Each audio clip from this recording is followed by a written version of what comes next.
आप भी मत लगाएं साहिब। तो भाइयों, आज जो वाणी लेंगे वो घट रामायण से है, तुलसीदास जी की जो रचना है, तुलसी साहिब हाथरस वाले। तो उस ग्रंथ पे जब पेज नंबर 59 पे देखेंगे तो वहां पे जो वाणी लिखी है, अंतर गुफा तहां चली जाऊं जहां साहिब के दर्शन पाऊं, पांचों नाम जीव जब भाखा, छठवां नाम गुप्त कर राखा, पांचों नाम काल के जानो, तब दानी मन शंका आनो। तो देखिए यहां पर बिल्कुल क्लियर है कि ये 5 नाम परमात्मा के द्वारा नहीं बताए गए हैं, ये पांचों नाम जीव के द्वारा उच्चारण किए गए हैं। जीव यानी एक मनुष्य, क्योंकि बाकी जीव तो 52 अक्षर उच्चारण कर ही नहीं सकते, केवल एक मनुष्य ही 52 अक्षर उच्चारण कर सकता है। इसीलिए उस जीव ने जब 5 अक्षरों को भाखा, तब वो अपने ही बनाए जाल में फंस गया, 52 अक्षर के ही इस अदृश्य जाल में फंस गया। और वो छठवां जो नाम है जिसकी वजह से ये 5 नाम पैदा हुए हैं, वो गुप्त रह गया। वो गुप्त रह गया क्योंकि जीव उसके बारे में नहीं जान सकता। जब तक पीव आके उसको मूल ज्ञान ना समझा दे, तब तक जीव इन्हीं नामों में उलझा रहता है। चाहे वो ये 5 नाम होए, चाहे ये 5 से बनने वाले 5 लाख नाम हो जाएं, चाहे 5 करोड़ नाम हो जाएं, जीव इन नामों में ही उलझा रहेगा। अगर जीव को इस नाम के जाल से निकलना है तो भाई ऐसा गुरु ढूंढना पड़ेगा जो 52 के जाल को तोड़ सके, जो उस जाल से इस जीव को बाहर निकाल सके। जब 52 का टूटे डोरा, सहजे छूटे काल झकोरा, फिर नहीं आवे फिर नहीं जावे, और सार शब्द में रहा समावे। उस सार शब्द रूपी परमात्मा में ही सुरती हमेशा के लिए समा जाती है। उसका आवन जावन खत्म हो जाता है, वो मुक्त हो जाती है। अरे सुरत फंसी संसार में, तासे पर गए दूर, सुरती बांध स्थिर करो, 8 पहर हुजूर। कहां स्थिर करना है? शब्द में स्थिर करना है। शब्द ही वो स्थान है, शब्द ही वो परमात्मा है, शब्द ही वो वस्तु है जो गुप्त वस्तु बिना वेदी गुरु के नहीं मिल सकती, मिल ही नहीं सकती। इसलिए बिना गुरु के अगर कोई कहे कि मुक्ति चाहिए, नहीं मिल सकती। कितनी ही किताबें पढ़ लो, कितने ही ग्रंथ पढ़ लो, कितने ही वेद पुराण गीता भागवत बीजक कबीर मंसूर कबीर सागर जो मर्जी पढ़ लो, आप केवल शब्द ही पढ़ सकते हो। उसके गुप्त भेद गुप्त राजों को नहीं जान सकते जब तक वो स्वयं बंदी छोड़ाकर भेद ना बता दे। और जो गुरु 52 से अलग नहीं कर सकते अपने शिष्य को, वो काल के ही दूत हैं। जो नर पड़े 52 के फेरा, सो नर जानो काल के चेरा। वही काल के चेले हैं, वही काल के दूत हैं जो 52 अक्षरों में उलझे हुए हैं और दूसरों को भी उलझा देते हैं। तो आगे कहते हैं, निर्गुण निराकार निर्बानी, धर्म रायो 5 बखानी। जीव नाम निज कहे बिचारी, जान बूझ दानी झक मारी। जाओ जीव यह राह तुम्हारी, हम नहीं रोकें बात बिचारी। अब यहां क्लियर है कि जो निर्गुण निराकार जो निरंजन है, ये जितने अधूरे गुरु हैं ये सब उसी के साथ जोड़ते हैं कि परमात्मा निराकार है, परमात्मा निर्गुण है, ज्योति स्वरूपी है, इसी में उलझाते हैं। इसीलिए इनसे बचने के लिए कबीर साहब ने जो उपदेश दिया है कि ऐसे गुरुओं से भाई बच के रहो और केवल उस गुरु की शरण में लगो जो शब्द भेदी गुरु है, जो अक्षर भेदी गुरु नहीं है कि चंद अक्षरों के बने हुए नाम पकड़ा दिए अपने शिष्य को जीवन बर्बाद करने के लिए। नहीं भाई, ऐसा गुरु हमें नहीं चाहिए कि नाम दे दिया ओम कलियम हरियम शरियम सोहम सत्यम, या दे दिया ज्योत निरंजन ओंकार आरंकार सोहं सतनाम, या पकड़ा दिया सतपुरुष अकाल मूर्त शब्द स्वरूपी राम, या पकड़ा दिया ओम नमो भगवते वासुदेवाय नमः, या पकड़ा दिया हरे कृष्णा हरे राम। कोई भी नाम अगर गुरु ने पकड़ा दिया तो समझ जाओ मेरे भाई कि आप 52 अक्षर में ही उलझा दिए गए हो।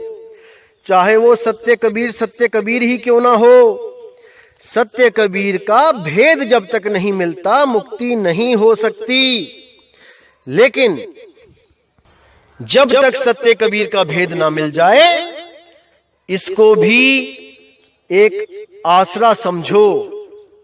जब तक सत्य कबीर का भेद ना मिल जाए, जैसे कोई भी वस्तु जो आप ढूंढते हो अगर उसका नाम पता है तो भाई 99% चांस होते हैं कि आपको वो वस्तु मिलेगी। और अगर कुछ ढूंढने लग जाओ और उसका नाम ही नहीं पता और कोई पूछे भी तो भैया क्या ढूंढ रहे हो, जब नाम ही नहीं पता तो क्या बताओगे कि क्या ढूंढ रहा हूं, वो नहीं मिल पाएगा। इसीलिए बोला है आदि नाम है सत्य कबीरा, आदि नाम पहचानो भाई। जब तक उसको पहचानोगे नहीं, जब तक उसका नाम नहीं जानोगे, वस्तु नहीं मिलेगी। इसीलिए बोला गया है कि पहले वस्तु का नाम जान लो, फिर करो वस्तु का मोल, फिर उसको ढूंढो। जैसे घर से कुछ निकलते हो सामान लेने के लिए तो पहले दिमाग में एक नाम होता है कि इस नाम की वस्तु हमें चाहिए। अब वही नाम की जो वस्तु है वो लेने जब आप जाते हो तो दुकान से आप वस्तु लेके आते हो, नाम लेके नहीं आते हो कि उसने वही नाम पकड़ा दिए जपने के लिए। कि गए थे सत्य कबीरा लेने तो गुरुजी ने भी सार नाम के नाम पे दे दिया सत्य कबीरा कि जपी जाओ इसको सत्य कबीरा। मूर्खता है ये, मूर्खता। बिल्कुल नहीं फंसना है दोस्तों इस जाल में, बिल्कुल नहीं। और आपको बताना चाहूंगा, जो द्वारों का जाल काल के द्वारा बनाया गया है, नकली द्वारों का, 12वां द्वार, 13वां द्वार, 14वां द्वार, 15वां द्वार, 16वां द्वार, ये सब भरम जाल है मेरे भाई, सब भरम जाल है। आपने इस वाणी पे पूरा गौर से विवेक लगाना है, विचार करना है, आपको समझ में आ जाएगा कि कैसा जाल बुना गया है। कितने ही गुरु यहां इंगला पिंगला सुषमना को 10वां द्वार बता के अपने शिष्यों को उलझा लेते हैं। वो आंखों के बीच त्रिकुटी में ही ध्यान लगवाते हैं सारी उम्र और कहते हैं कि वहीं पर ज्योत जगेगी, वहीं पे परमात्मा मिलेगा, वही अमृत है, वहीं पे अनहद नाद रूपी अमृत झनकार सुनाई देगी।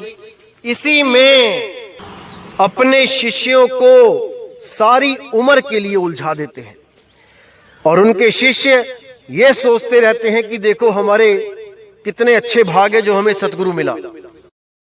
लेकिन बेचारे वो जीव वो नहीं समझ पाते कि उनको सतगुरु नहीं, उनको काल का दूत मिल गया है जो आपकी सुरती को उस त्रिवेणी के घाट में लगा के बैठा दिया है, जिसने जहां पर काल का वास है। करनैनो दीदार महल में प्यारा है में भी बोला गया है कि निज मन करत जहां ठकुराई सो नैनन पिछवाड़ा है। इन नैनों के पीछे निज मन यानी कि काल बैठा है। गलती से भी कोई आंखों के पीछे जो दरवाजा है उसमें परमात्मा ज्योत स्वरूपी ना समझ लेना। गलती से भी मत समझ लेना कि वहां ज्योत स्वरूपी परमात्मा बैठा है, नहीं तो आपको केवल और केवल निराशा ही हाथ लगेगी मेरे भाई। इसलिए इसको एक चेतावनी समझिए कि जो भी गुरु त्रिकुटी पे ध्यान लगाने को बोल देता है, जो 10वें द्वार को आंखों के पीछे बोलता है, इंगला पिंगला सुषमना को 10वां द्वार बोलता है, उस गुरु से सावधान हो जाओ मेरे भाई, सावधान हो जाओ। चाहे नाम कोई भी हो, चाहे वो सुहंग जपवा रहा हो श्वासों के द्वारा, चाहे वो 5 नाम जपवा रहा हो, चाहे 3 नाम जपवा रहा हो, अगर उसने त्रिकुटी में ध्यान लगवा दिया तो भाई अंत समय हाथ मलने के अलावा कुछ पल्ले नहीं रहेगा। इसलिए मेरे भाई वाणियों को समझो और उस असली दरवाजे की खोज करो जिसको शब्द द्वार बोला गया है, जो 11वां दरवाजा है और जो असली 10वें दरवाजे के पार है। वो आर नहीं है, वो शरीर के अंदर नहीं है। तो इस वाणी में हम देखेंगे कि कैसे काल ने जाल बना रखा है। कबीर साहब ने 10वें द्वार के पार 11वें द्वार का जिक्र किया है, वही सत्य है और सत्य से आगे जो चला जाता है उसके लिए कबीर साहब ने बोला है, आगे खोजे गिर पड़े, पीछे खोजे भुलाए, और सार शब्द से आगे खोजे बांधा जमपुर जाए। जो उस 11वें द्वार को यानी सार शब्द को छोड़ के कहीं और जाने की बात करता है, कुछ और ढूंढता है, वो मां के गर्भ में वापस आ जाता है। तो देखिएगा यहां पे वाणी क्या कहती है। द्वार भेद, प्रथम सहस कंवल में द्वारा, दूसर अकह कंवल के पारा, तीसर द्वार गगन के नीचे, चौथा द्वार अधर के बीचे, जहां बैठा कंदर काला, जिन्हीं बिछाया जग जम जाला, पंचम द्वार 10 दिस बाहिर, मन सब बैठा जग में जाहिर, भवर गुफा बिच 6वां द्वारा, कवल भवर तहां बसे नियारा, 7वां द्वार 10 के दहिना, 5 भूत सूत बिन सेना, 8वां मूल चक्र के माही, बैठा मूल मोह रसराही, 9वां द्वार ताल में होई, श्वासा पवन चलावे सोई, ये 9 द्वार काल के जाना, 10वां द्वार अधर बखाना, द्वारा चारी गुप्त गुहराई, जाने साध संत जिन पाई, ऐसे 14 भेद पुकारा, 15 द्वार सत्य के पारा, 16 खिड़की अगम निशानी, जामे सत साहिब की बाणी, ताके परे द्वार नहीं देखा, जहां एक साहिब नाम न भेखा, संत सैल वह अगम निशानी, बसे संत वही धाम अनामी। अब यहां पर इन्होंने बोल दिया कि भैया 10, 11, 12, 13, 14, 15 से बात नहीं बनेगी, 16 द्वार हैं, 16 खिड़की हैं। वहां पर देखा कि सत साहिब है, बैठा है वहां पे, और ताके परे द्वार नहीं देखा, इसके आगे कोई द्वार नहीं है, 16 तक ही एंड है। अब ये सब दोस्तों मन का खेल है, ये सब मन ने इन संतों को जो भरमा दिया है, वही इन्होंने अपनी वाणियों में लिख लिख के आगे जीवों को भरमा दिया है। बिल्कुल क्लियर है। कबीर साहब कहते हैं 10वें द्वार के पार जो 11वां द्वार है वही सत्य है, और वो कोई द्वार नहीं है कि दरवाजा है, वो तुम्हारा निज स्वरूप है। तुम्हें किसी द्वार में आने जाने की जरूरत नहीं रहेगी अगर तुम उस निज स्वरूप को प्राप्त कर लोगे। वही तुम्हारा निज स्वरूप है, उसी को भेद में रख के छुपा के उसको द्वार का नाम दे दिया, ताकि ये काल के दूत द्वारों के चक्कर में पड़े रहें और निज स्वरूप की इनको खबर ही ना हो। लेकिन कबीर साहब ने पूरा इशारा दिया है कि 9 द्वार संसार सब 10वें योगी साध, 11 खिड़की बनी जानत संत सुजान। वो 11 खिड़की यानी 11वां द्वार यानी कि वो शब्द रूप निज रूप, वो इन सब से न्यारा है। लेकिन काल ने ऐसा जाल बुना हुआ है कि जीव ज्यादा के चक्कर में कि मेरे गुरुजी 10 ही बताते हैं, उसके गुरुजी 11 बताते हैं, तो वो पूर्ण हो गए। उसके गुरुजी 11 बताते हैं, किसी और के गुरुजी 12, 13, 14 बताते हैं, तो वो पूर्ण हो गए। और वो आगे जाके 16 बताते हैं, तो वो पूर्ण सतगुरु हो गए। अरे भाई, कल को कोई 25, 30, 40, 50, 100 भी लिख देगा वाणियों में, तो क्या करोगे? ज्यादा के चक्कर में भरम भूल में उलझ जाओगे, इस काल के जाल में फंस जाओगे मेरे भाई। निज रूप के अलावा, निज नाम के अलावा कुछ भी सत्य नहीं है। कोई 16, 15, 20 द्वार नहीं भाई। अरे 3 गुणों की भक्ति में भूल पड़े हो संसार। कहे कबीर निज नाम बिन कैसे उतरे पार। कैसे उतरोगे पार जब तक तुम्हें तुम्हारा निज नाम देने वाला बंदी छोड़ सतगुरु ना मिल जाए। तब तक कैसे मुक्ति मिलेगी भाई? कभी नहीं मिलेगी। तो इस वाणी से बिल्कुल क्लियर हो गया कि भाई ऐसे ऐसे मन के खेल हैं। मन जो भरमाता है, आगे से आगे द्वार दिखाता रहता है और जीव बेचारा उस मन की चाल में उलझता चला जाता है। इसने बड़े बड़े संतों को नहीं छोड़ा भाई, इसने बड़े बड़े भक्तों को नहीं छोड़ा, किसी को नहीं बख्शता। ये असल में इस मन का जो जाल है वो केवल ये है कि ये आपको कल्पनाओं में जीना सिखाता है। जैसा आपको गुरु मिलेगा, जैसा ज्ञान आपके दिमाग में फीड कर दिया जाएगा, ये मन वैसी ही कल्पनाओं का दृश्य तुम्हारे सामने रख देगा। अगर तुम्हें ऐसा गुरु मिल जाए जो कहे कि परमात्मा के 4 सिर हैं, 8 हाथ हैं, और आप अगर उस पर दृढ़ विश्वास कर लो, तो भाई आपको ध्यान में ऐसा ही परमात्मा दिखने लग जाएगा जिसके 4 सिर और 8 हाथ हैं। और आप खुद गवाही दोगे कि हां गुरुजी, जो आपने बोला है बिल्कुल सत्य है। मैंने देखा है, जैसे आज के टाइम में जो गुरु बैठे हुए हैं वो क्या बताते हैं शिष्य को कि सतलोक चलो, वहां पर सोने की सड़कें हैं, खजूर है, काजू है, किशमिश है, हीरे पन्ने मोती लगे हैं दीवारों में, वहां पे विमान खड़े हैं, अपने अपने घर पे एक एक विमान मिलेगा सबको। और जैसी कल्पनाओं में जीव को डाल दिया जाता है, वो जीव वैसी ही कल्पनाओं में जीने लगता है।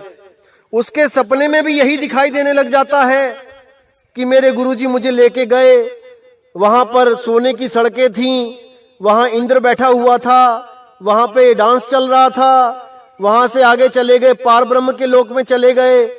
पता नहीं क्या क्या ये मन उलझा के उनको भ्रमित करता रहता है, और वो लोग बेचारे इसको सत्य मानकर अपने गुरु के अटल शिष्य बने रहते हैं, क्योंकि उनको मन का खेल नहीं पता ना भाई। अभी इस मन का खेल बहुत खतरनाक है, बहुत खतरनाक। बड़े बड़े जोगी, सिद्ध, तपस्वी, जटाधारियों को इसने नहीं छोड़ा। हजारों साल तपस्या करवा के उनकी भक्ति 0 कर डाली। एक को भी नहीं छोड़ा इसने, एक को भी। अरे मन ही स्वरूपी देव निरंजन तुम्हें राख भरमाई हो। मन ही स्वरूपी देव निरंजन, यानी कि मन के स्वरूप का ही जो काल निरंजन है, वो कुछ लोग समझते हैं कि काल अलग है और मन अलग है, मन काल का एजेंट है। नहीं भाई, मन और काल ये दोनों एक ही चीज है, एक ही चीज है। काल साकार कह देते हैं, मन को निराकार कह देते हैं। ये दोनों ही एक ही सिक्के के 2 पहलू हैं, हेड और टेल, लेकिन सिक्का एक ही है भाई। इसी को साकार ब्रह्म और निराकार ब्रह्म कह दिया जाता है। आने वाली ऑडियोज में मैं सत्संग में पूरा क्लियर करके बताऊंगा कि कैसे ये साकार होता है, कैसे ये निराकार होता है, कैसे ये भ्रमित करता है, कैसे ये जीवों को खाता है। हर चीज क्लियर होगी, बस आप विवेक के द्वारा सत्य सत्य का निर्णय करते चले जाएं। तो दोस्तों, उम्मीद करता हूं कि आज आपके दिमाग से ये द्वारों का चक्कर पूरी तरह खत्म हो चुका होगा कि 11वां 12वां 13वां 14वां 15वां बढ़ते ही जाना है जब तक अंत ना आ जाए। दोस्तों, ये सब भरमजाल है, इसको अपने दिमाग से बिल्कुल निकाल दो। और जो भी संत आपको तुलसी साहिब जी की वाणी दिखाकर इंगला पिंगला सुषमना के द्वार में जाने के लिए जो इशारा कर दे गुरु, समझ जाना दोस्तों, वो काल का ही दूत है। और वाणी कौन सी दिखा के? रास्ता शाहरग में है दिलबर पे जाने के लिए, दिल का हुजरा साफ कर जाना के आने के लिए। दोस्तों, इस वाणी को दिखा दिखा के लोग भ्रमित करते हैं, ये अधूरे गुरु और ये इंगला पिंगला सुषमना में आपकी सुरती को लगा देते हैं, जो आपको हमेशा हमेशा के लिए भ्रमित कर देता है। ये रास्ता ऐसा रास्ता है दोस्तों, उस भूल भुलैया की तरह है, एक बार जो इसमें चला गया वो बाहर नहीं निकल सकता। ब्रह्मा विष्णु महेश ने भी इसी इंगला पिंगला सुषमना में ध्यान लगाया था, जन्मों जन्मों तक वो भी इससे बाहर नहीं आ सके और बार बार गर्भ जून में अवतार धारण करते रहे। साहिब कहते हैं, साधु सिद्ध त्रिदेव आदि सब 5 शब्द में अटके, मुद्रा साध रहे घट भीतर, फिर औंधे मुंह लटके। इन्हीं 5 नामों के द्वारा और 5 मुद्राओं में, जिसमें इंगला पिंगला सुषमना के अंदर जाने को भी एक मुद्रा कहा गया है, इन्हीं मुद्राओं में सब उलझे हैं, सब A to Z। इन्हीं से बाहर निकालने के लिए बंदी छोड़ सतगुरु को एक मनुष्य रूप धारण करके इस दुनिया में आना पड़ता है। और आकर वो एक ऐसा रास्ता बताता है जिससे आपको अपने ही स्वरूप की प्राप्ति हो जाए। अपने निज स्वरूप को प्राप्त करके आप हमेशा के लिए जन्म मरण से मुक्त हो जाएं। उसका केवल यही काम है इस दुनिया में आने का, ना कि अपना नाम जपवाने का। अरे भाई, वो अपना नाम जपवाने नहीं आता है, वो आपको आपका नाम देने आता है। आपको आपका नाम, आपका निज नाम। तो दोस्तों, उम्मीद करूंगा कि आज के सत्संग से आपको कुछ और विवेक की जागृति हुई होगी, काफी भ्रम निकल गए होंगे इस दिमाग से और सत्य की तरफ एक और कदम आपने बढ़ा दिया होगा। तो दोस्तों, मैं आपसे विदा चाहूंगा। जय गुरु बंदी छोड़ वैराग साहिब, जय गुरु बंदी छोड़ साधु शरण साहिब जी, जय गुरु बंदी छोड़ मदन साहिब जी, जय जय सतगुरु बंदी छोड़ सतगुरु सत्य कबीर साहिब की सदा ही जय हो, सदा ही जय हो मेरे मालिक की साहिब बंदगी सतनाम।